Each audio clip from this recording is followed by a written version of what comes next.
cadre de cette affaire police et trafic international présumé de drogue. Maître, bonsoir. Bonsoir Khalifa. Merci d'avoir répondu à cette invitation. Je vous laisse d'abord jeter un regard panoramique sur cette affaire de manière générale. Oui, j'ai vu cette affaire panoramique et inédite. Et d'après les informations que j'ai eues, le procureur de la République vient de s'autosaisir.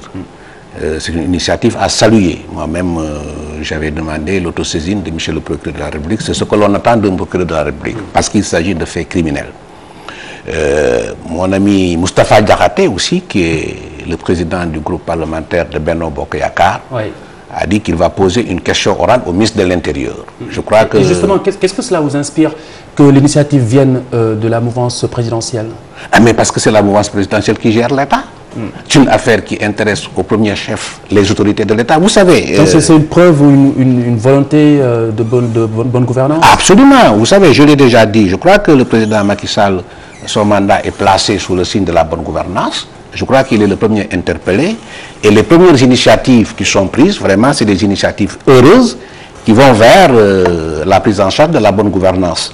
Parce que l'indifférence que le ministre de l'Intérieur a affichée mérite qu'il soit convoqué par nos représentants devant l'Assemblée nationale pour qu'il s'explique.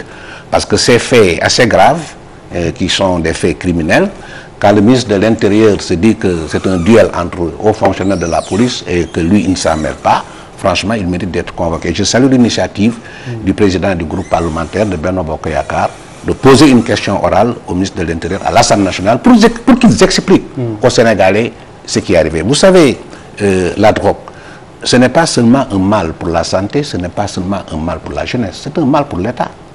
Quand les trafiquants de drogue investissent l'appareil d'État, l'État est déstabilisé. Vous avez montré l'élément tout à l'heure, vous voyez la Guinée-Bissau, Nicaragua, le Mali et tout ça. Donc c'est une affaire qui intéresse au premier chef l'État du Sénégal et les autorités politiques de ce pays. Tout à fait, une affaire tout à fait qui prend une tournure judiciaire. Donc du coup, est-ce juste à votre avis de qualifier d'indifférence cette position du ministre qui estime quand même que c'est une affaire pendant devant la justice, qu'il faudrait laisser la justice faire son travail? Non. Vous savez, d'abord, l'autorité administrative devait prendre même une mesure conservatoire. C'est-à-dire, indépendamment de la présomption d'innocence des uns et des autres, il fallait des mesures conservatoires.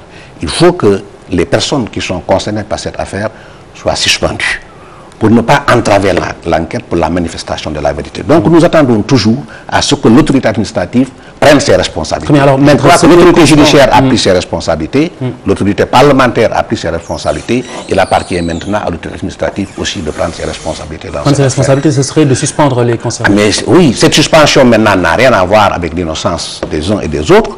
Ça n'entrave en rien la présomption d'innocence. Mais je crois que pour que l'enquête soit menée à terme et bien, il faut que les concernés soient suspendus de leurs fonctions. On ne peut pas être soupçonné de faits aussi graves, criminels, et continuer à occuper certaines fonctions.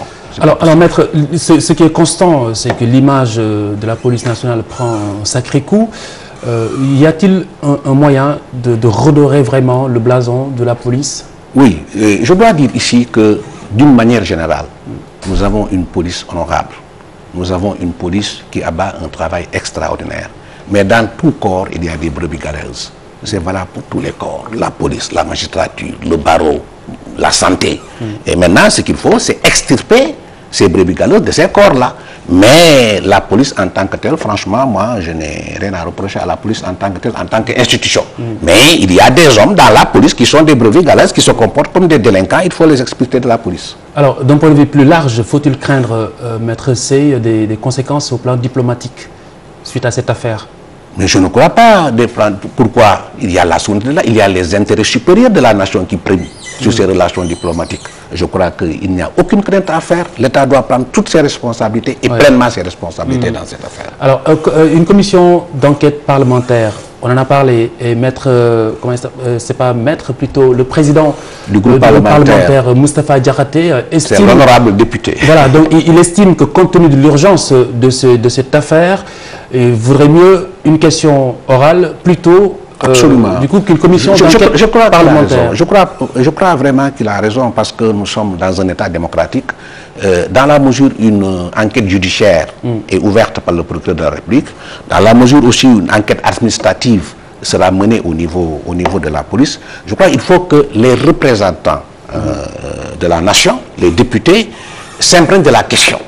Et qu'il faut que l'opinion aussi s'imprègne de la question. Et la question orale, je crois, est plus adaptée pour permettre au ministre de l'Intérieur de s'expliquer devant la représentante nationale et devant toute l'opinion nationale et internationale. Évidemment, des questions lui seront posées. Il aura à répondre effectivement à ces questions-là. Alors, maître, une question plutôt technique quand on parle de loi purement. Alors, techniquement, comment est-ce que cela devrait se dérouler? Ah mais vous savez, la drogue, le trafic de drogue est un crime.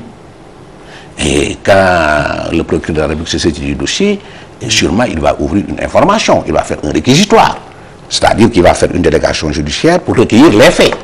Et quand il va apprécier les faits, s'il estime, c'est-à-dire qu'il est le maître de l'opportunité des poursuites, s'il estime que des poursuites doivent être initiées contre telle ou telle personne, contre ces faits-là, il va prendre son réquisitoire et saisir un juge d'instruction pour lui demander d'ouvrir une information.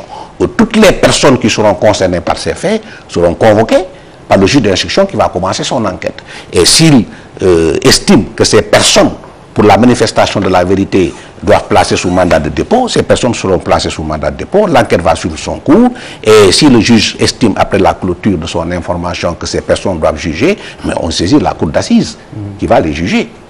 C'est ça la procédure. Très bien. Mais indépendamment de ce volet judiciaire, je crois que l'État aussi doit prendre ses responsabilités parce que les trafiquants de drogue, s'ils investissent l'appareil d'État, ils créent la déstabilisation de l'État.